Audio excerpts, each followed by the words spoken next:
વિદ્યાર્થી મિત્રો આપણે એક્ઝામ્પલ ની અંદર આગળ વધીએ તો એક્ઝામ્પલ નંબર છે સ્વાધ્યાય 19 નો દાખલો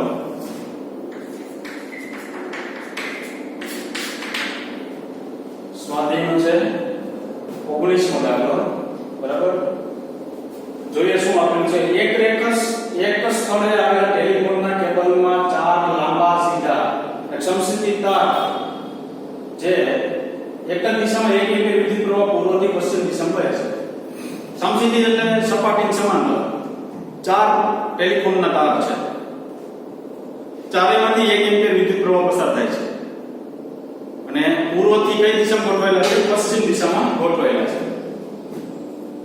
તો આ સ્થળે પૃથ્વીનું ચુંબકીય ક્ષેત્ર 0.39 વોલ્ટ છે જ્યાં ગોઠવાયેલા છે ત્યાં પૃથ્વીનું ચુંબકીય ક્ષેત્ર આપેલું છે ડીપ કોણ એટલે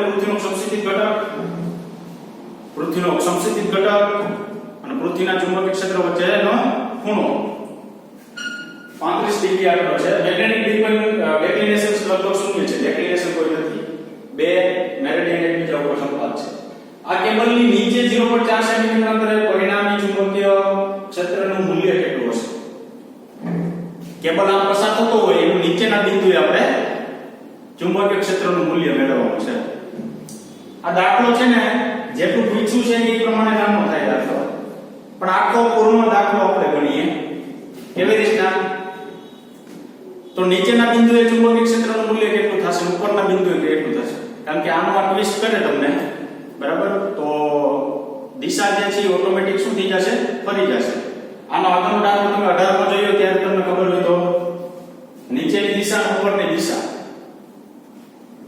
તો નીચેની દિશા ઉપરની દિશામાં ચુંબકીય ક્ષેત્ર અને પૃથ્વીનું ચુંબકીય ક્ષેત્ર તારનું ચુંબકીય ક્ષેત્ર ઉપર તરફ ધારો કે બે વિરુદ્ધ દિશામાં હોય તો નીચે તરફ બે એક દિશામાં હોય એક દિશામાં હોય તો સરવાળો થાય વિરુદ્ધ દિશામાં હોય તો બેની શું થાય બાદબાકી થાય તો આ બે ની અંદર એટલું ધ્યાન રાખવાનું છે હું 3 ડાયમેન્શન આખી આકૃતિ દોરીને સમજાવવાની કોશિશ કરું છું બરાબર 3 ડાયમેન્શન દોરવાની છે બરાબર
ચાલો આ 3 ડાયમેન્શન આકૃતિ દોરેલી છે હવે જો આ ઉત્તર છે આ દક્ષિણ છે આ પૂર્વ છે આ પશ્ચિમ આખું સમતલ છે ને આમ રાખેલું છે અત્યારે તો આમ રાખેલું છે તો મેં આ ઉત્તર કીધું આ દક્ષિણ કીધું આ બહારની સાઈડ પશ્ચિમ કીધું અને પૂર્વ કીધું હવે અહીંયા ચાર ટેલિફોનના તાર છે ને એ પૂર્વથી પશ્ચિમ તરફ લીધેલા છે આમ અને એમાંથી પ્રવાહ કઈ પસાર થાય છે ધારો કે કેટલો પ્રવાહ કીધો 1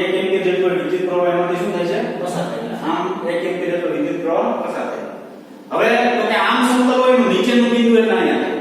એટલે આ જે બિંદુ છે ને ઈ આપણે નીચેનું બિંદુ ધારશું. ધારો કે આ નીચેનું બિંદુ P છે. આ બિંદુ જે છે ને ઈ ઉપરનું બિંદુ થાય.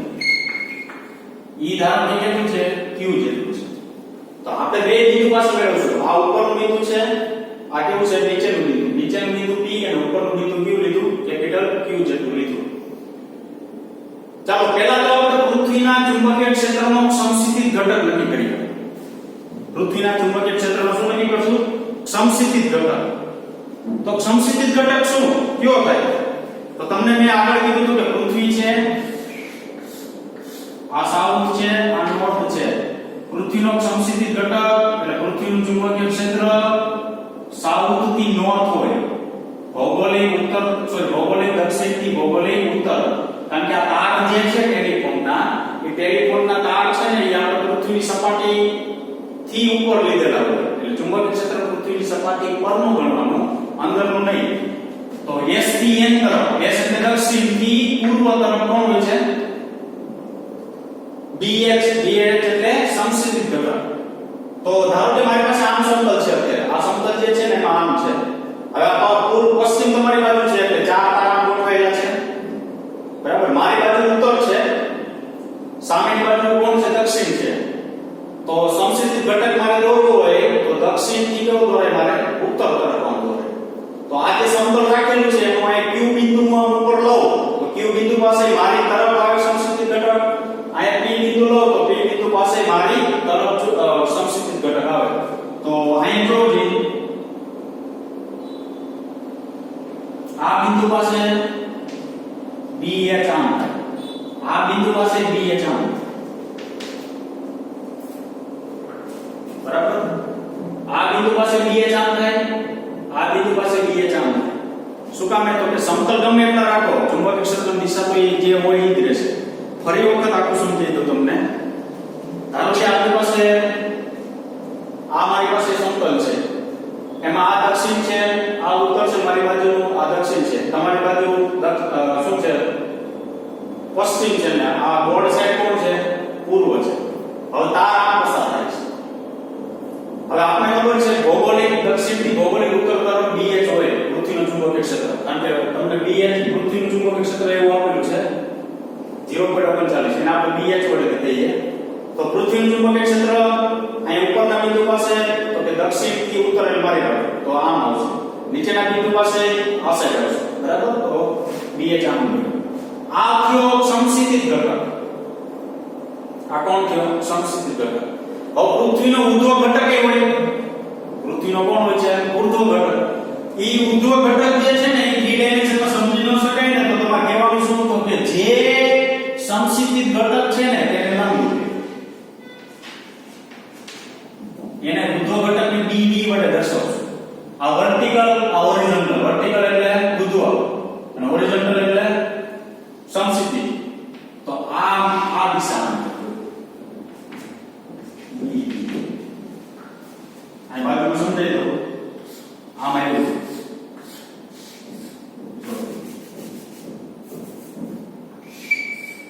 આમ આવ્યું. આ ઘટક કોણ છે? BH. આ ઘટક કોણ થાય? BZ કીધું. ટૂંકમાં ZE આવું કીધું. આ કીધું BHE. HE કે BH બે સમસ્થિતિજ ઘટક કહેવાય. બરાબર? તો આ બે વચ્ચે કોણ બનાવવાનું? એવું ન. તો આની તમને ખબર છે તો આ ઓટોમેટિક તમને મળે કેટલો? 90. બરાબર?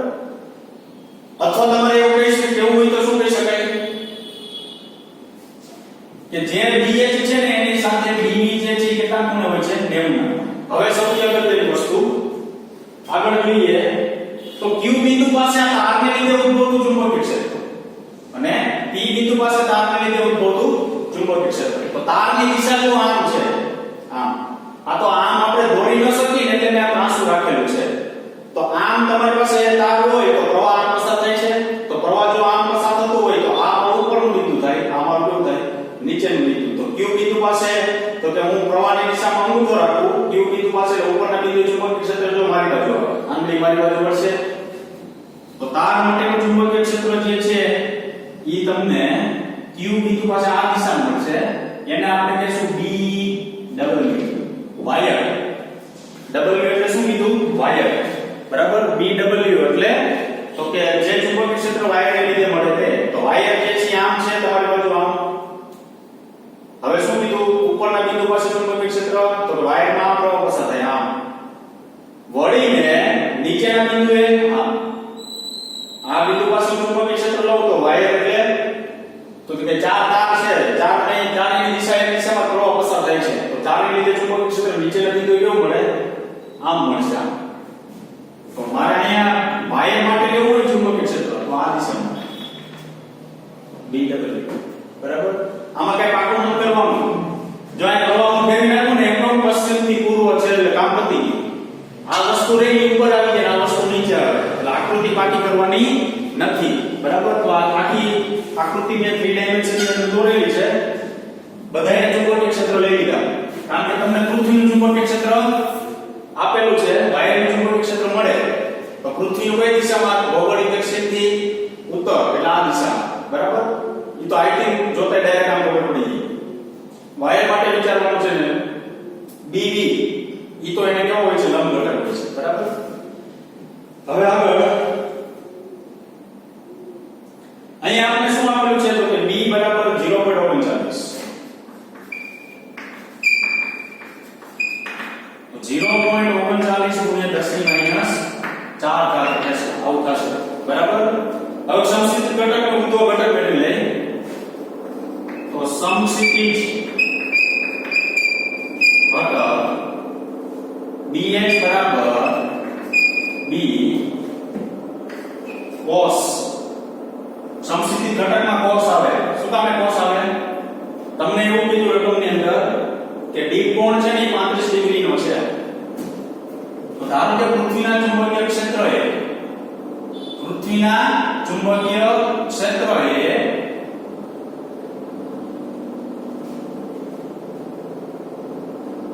આપણી પાસે આમ સમજો, આ પૃથ્વીનું ચુંબકીય ક્ષેત્ર આમ હોય, તેને મેગ્નેટિક મેરિડિયન સાથે બનાવેલો ખૂણો એટલે કેપિટલ શું લખતા I. તો અત્યારે ધારો કે આપણે આ બે જે છે ને એનું પરિણામી ચુંબકીય ક્ષેત્ર આ દિશામાં મળે છે એટલે આ ખૂણો કેટલાનો થશે, 35 નો થશે. આ બેનું પરિણામી ચુંબકીય ક્ષેત્ર, કારણ કે તમારું જે પૃથ્વીનું ચુંબકીય ક્ષેત્ર છે ને, બરાબર, ઈ અહીંયા ઉર્ધ્વ ઘટક, આ સમસ્થિતિ ઘટક અને આ ઉર્ધ્વ ઘટકનું પરિણામી છે. તો I જે છે ને I ઈ અહીંયા 35 તમને રકમની અંદર આપેલું છે. ઈ કોની સાથે બનાવવો હોય, ખૂણો સમસ્થિતિ ઘટક સાથે. એટલે ઈ આ આપણું BH છે ને આ આપણું કોણ છે BV. ફરી વખત કહી દઉં, આ બે લંબ તમને ખબર છે. હવે તમને શું કીધું તો કે 35 નો ખૂણો બનાવે છે. 35 નો ખૂણો બનાવવો હોય તો સમસ્થિતિ ઘટક સાથે 35 નો બનાવવો હોય. એટલે શું આપ્યું આપણે આ આપ્યું. તો જો જે આ BV ઈ ઉપર તરફ છે, BH આમ છે, તો અહીંયા તમે પરિણામી ચુંબકીય ક્ષેત્ર દોરો તો આ ખૂણો કેટલા થશે 35 નો. તો BH બરાબર B પરિણામી B છે cos, આ BH ઘટક મળે છે cos કેટલા મૂકવાના અહીંયા 35. શું કામ મેળવી છે આગળ આપણે ડેટા વેલ્યુ પછી ખબર પડશે. તો B 0.39 cos 35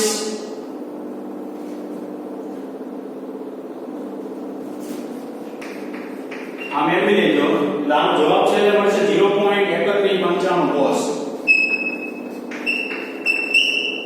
0.3195 cos. હવે શિરોલંબ ઘટક એટલે ઉર્ધ્વ ઘટક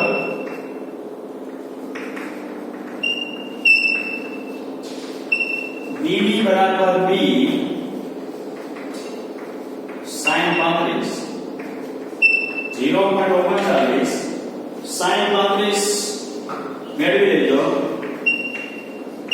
ફાઇનલ જવાબ તમને આનો મળશે 0.224 cos. આ થશે BB, બરાબર.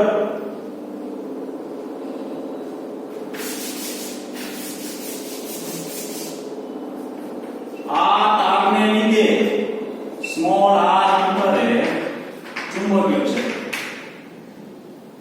હવે તારનું ચુંબકીય ક્ષેત્ર આ જે છે પૃથ્વીનું ને સમસ્થિતિ ઘટકનું એવું બધું મેળવ્યું. તારને લીધે ચુંબકીય ક્ષેત્ર આપણે કેટલું લીધું BW. કેન્દ્રથી આ અંતરે ધારો કે BW કઈક આપણે મળે છે, અંતર આપણે આપ્યું છે 4 સેન્ટીમીટર અંતરે કીધું છે.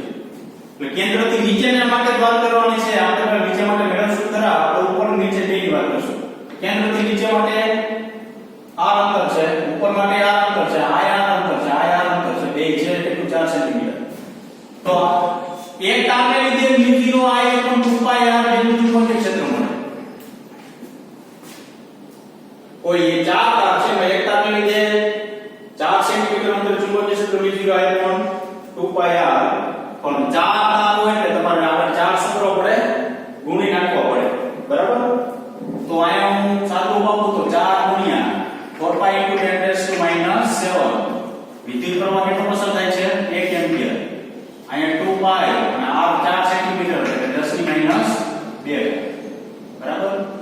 આનો જવાબ આપને મળશે વાયરને લીધે ઉપરના કોઈ બિંદુ 4 સેન્ટીમીટર અંતરે અથવા નીચેના કોઈ બિંદુ 4 સેન્ટીમીટર અંતરે ચુંબકીય ક્ષેત્ર 0.2 કોસ મળશે. ચાલો વાયરને લીધે શું મળી ગયું આપણે ચુંબકીય ક્ષેત્ર મળી ગયું. હવે વાત આવે પહેલી નીચેના બિંદુએ ચુંબકીય ક્ષેત્ર. ચાલો નીચેના બિંદુએ ચુંબકીય ક્ષેત્ર લઈએ. બિંદુ P પાસે BH અને BW પરસ્પર વિરુદ્ધ દિશામાં હોવાથી તેનું પરિણામી ચુંબકીય ક્ષેત્ર બિંદુ P પાસે BH અને BW પરસ્પર વિરુદ્ધ દિશામાં હોવાથી તેનું પરિણામી ચુંબકીય ક્ષેત્ર કેટલું મળશે આપણે તો કે B' બરાબર BH માઈનસ BW. શું કામ માઈનસ કર્યા? પરસ્પર વિરુદ્ધ દિશામાં આપણને મળે છે. જો તો આપણે તો આગળ કીધું હતું ચુંબકીય ક્ષેત્ર જો પરસ્પર વિરુદ્ધ દિશામાં હોય તો બેની બાદબાકી થાય, ચુંબકીય ક્ષેત્ર જો એક દિશામાં હોય તો બેનો સરવાળો થાય. તો પહેલા નીચેના બિંદુ માટે મેળવી છે. હવે એમાંય BH માઈનસ BW શું કામ કીધું? તો BH ની વેલ્યુ તમને અહીંયા મળી ગઈ 0.3155, BW ની વેલ્યુ અહીંયા મળી ગઈ 0.2. અહીં જરૂર હતી એટલે પહેલા મેળવી, બરાબર? તો હવે મોટું કોણ છે આ 0.3 0.2 કેવું નાનું એટલે BH માઈનસ W કીધું. શું કામ? કારણ કે ચુંબકીય ક્ષેત્ર છે એ ક્યારે માઈનસમાં હોતું નથી અને ચુંબકીય ક્ષેત્રનું મૂલ્ય મેળવવાનું છે. કદાચ BW માઈનસ BH કરો તમે તો જ્યારે તમારે ધન જવાબ લખો, બરાબર? તો B ડેશ બરાબર શું મળશે BH માઈનસ BW. તો કિંમત મૂકો BH ની 0.3155 માઈનસ BW 0.8. ઉદ્ધવ ઘટકનો જે ઉપયોગ થયો હતો, બરાબર? પરિણામી મેળવવા માટે આવે આમાં કે નહીં આવે તો 0.3155 માઈનસ 0.2 એટલે જવાબ તમને પ્રાપ્ત થશે 0.1195 G 0.1195 કેપિટલ G ગોસ.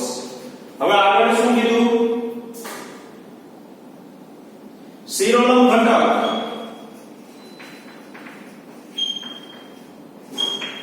બદલાતો નથી.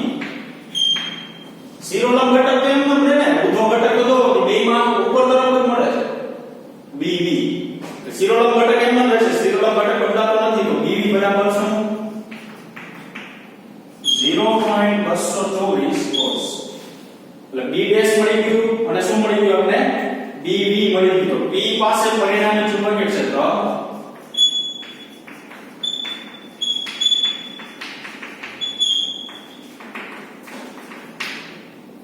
જેને કહેશું આપણે B ડબલ ડેશ.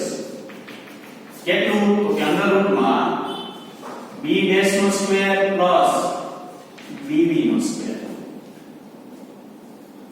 જો શું થયું આખા દાખલાની અંદર પહેલા BH અને BB જોતા હતા. આ BH જે છે ને એ ખાલી BH મેળવ્યું આપણે કૃત્રિમ ચુંબકીય ક્ષેત્ર સમસ્થિતિ ઘટક. વાયર ચુંબકીય ક્ષેત્ર મેળવ્યું આપણે નીચેના બિંદુએ. પછી પરિણામી ચુંબકીય ક્ષેત્ર ખરેખર BW BH થી થાતું તો કેટલું તો કે એટલું. હવે શિરોલંબ ઘટક બદલાતો નથી. બેમાં શિરોલંબ ઘટક તો કેવો છે ઉપર તરફ જ છે.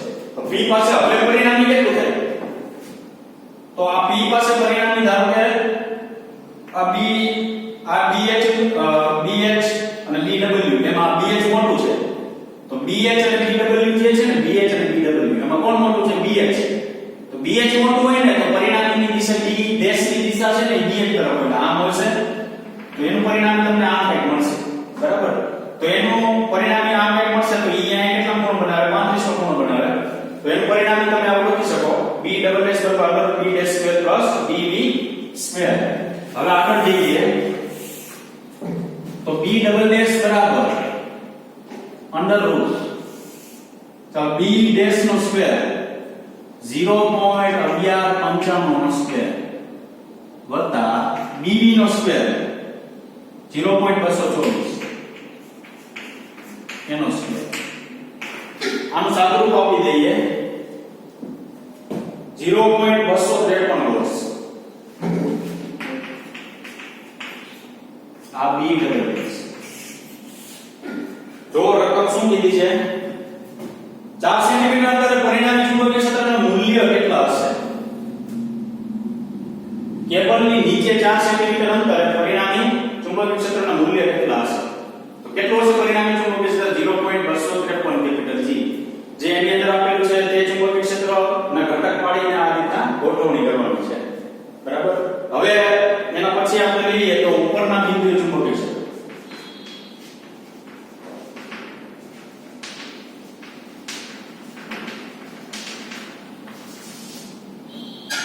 પહેલા એક વસ્તુ ખૂણો મેળવી લઈએ B અને B વચ્ચેનો ખૂણો B ડેશ અને B વચ્ચેનો ખૂણો આ BB અને B ડેશ જે પરિણામી મળે તેની વચ્ચેનો ખૂણો તો ખૂણો જો તમારે મેળવવો હોય તો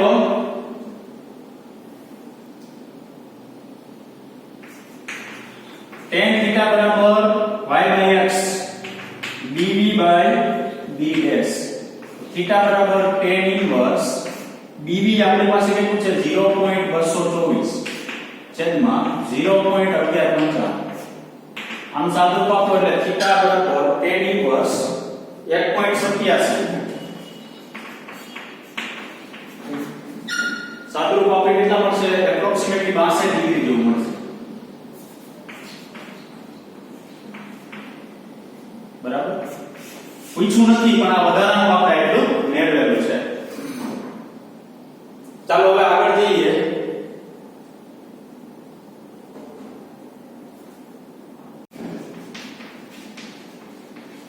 ઉપરના બિંદુએ ચુંબકીય ક્ષેત્ર તો મારા ઉપરનું બિંદુ કોણ છે Q તો આ લખવાનું બિંદુ Q પાસે BH અને BW એક જ દિશામાં હોવાથી તેનું પરિણામી ચુંબકીય ક્ષેત્ર B ડેશ બરાબર BH પ્લસ BW અહીંયા એવું હતું વિરુદ્ધ દિશામાં અહીંયા એવું છે એક જ દિશામાં અહીંયા બે નીચે તરફ બે વિરુદ્ધ દિશામાં આ બધા અહીંયા બે એક જ દિશામાં છે જો BH અને BW બે આમ એક દિશામાં છે એક દિશામાં હોય તો બેયનો શું થશે સરવાળો થશે એમાં તમે વિચારવાનું નથી 0.3195 પ્લસ 0.2 તો ટોટલ સરવાળો થશે 0.5195 G 0.5195 કેપિટલ G આ શું મળશે આપણે P ડેશ પરિણામી ચુંબકીય ક્ષેત્ર આ પહોંચી ગયા હવે જો શિરોલંબ ઘટક છે એ બદલાતો નથી તો એમ રહેશે અહીં શિરોલંબ ઘટક બદલાતો નથી તો શિરોલંબ ઘટક જો બદલાતો ન હોય તો ન્યા પાછું BB બરાબર કેટલું લખવાનું 0.224 કોસ શિરોલંબ ઘટક જે છે આપણી પાસે કેવો રહેશે ઈ તો એમનો જ રહેશે બરાબર તો એમનો રહેશે તો ન્યા ચુંબકીય ક્ષેત્ર કેટલું મળશે BB બરાબર 0.224 ચાલો આગળ જઈએ. આ પૂછી ગયા. હવે Q પાસે પરિણામી ચુંબકીય ક્ષેત્ર.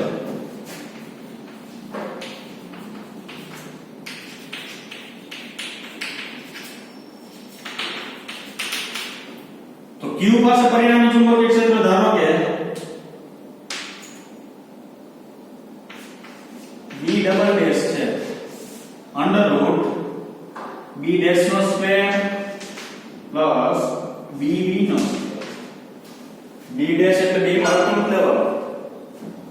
આ જે છે ને એ ઉપર ચોકડ દરમિયાન નીચેના બિંદુએ ચુંબકીય ક્ષેત્ર મળે છે અને આપણા માટે મળે છે ઉપરના બિંદુએ ચુંબકીય ક્ષેત્ર મળે છે. બે અલગ અલગ છે બરાબર. તો B ડેશ અહીંયા અલગ મળે છે, બાદબાકી છે અહીં સરવાળો. તો અહીં B ડેશ આપણે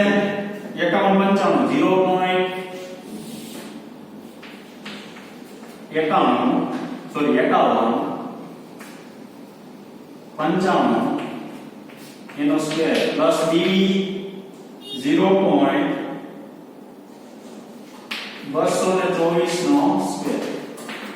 આ B ડેશ ડબલ ડેશ નું સાદુરૂપ જો આપવામાં આવે તો 0.56 ગોસ મળે.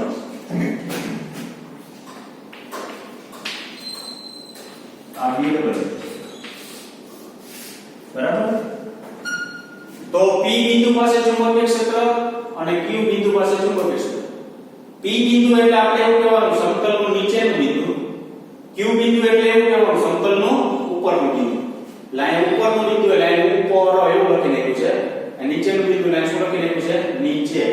બેની અંદર B જે છે એ બદલાતું નથી. આ ખાસ યાદ રાખજો. હવે આની અંદર મારે ખૂણો લેવો હોય શું થાય? તો અહીંયા શું લખી શકાય? તો કે tan θ બરાબર BB by B dash y by x. તો BB તો આપણી પાસે 0.224 છે. B dash આપણી પાસે કેટલું છે? 0.5155. આનું સાદુરૂપ આપીએ 0.43 જેવું મળે છે. 0.43 તો θ બરાબર tan ઇન્વર્સ 0.43 તો θ ઇક્વલ ટુ એપ્રોક્સિમેટલી 23 ડિગ્રી જેવું થાય.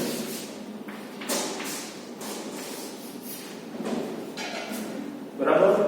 તો દાખલો જે છે એ થોડોક લેન્ધી છે. ધ્યાનમાં શું રાખવાનું છે આપણે લેન્ધી દાખલાની અંદર? પૂછ્યું છે નીચેનું બિંદુ પણ જો ઉપરનું બિંદુ પૂછે આપણે તો આપણે આ રીતે લખવાનું. બરાબર. જેટલો પ્રશ્ન પૂછેલો છે જો પરિણામી ચુંબકીય ક્ષેત્રના મૂલ્ય કેટલા હશે એટલે એને નીચેનું ખાલી લીધું છે એટલે આપણે સાથે શું મેળવી લીધું છે ઉપરનું ચુંબકીય ક્ષેત્ર મેળવી લીધું. બરાબર. તો વિદ્યાર્થી મિત્રો આ સ્વાધ્યાયનો થયો 19મો દાખલો. બરાબર 3 ડાયમેન્શન ની અંદર વિચાર કરવાનો છે નહીંતર આમાં ખબર પડશે નહીં. તો અહીં સુધી રાખીએ આપણે. Thank you very much.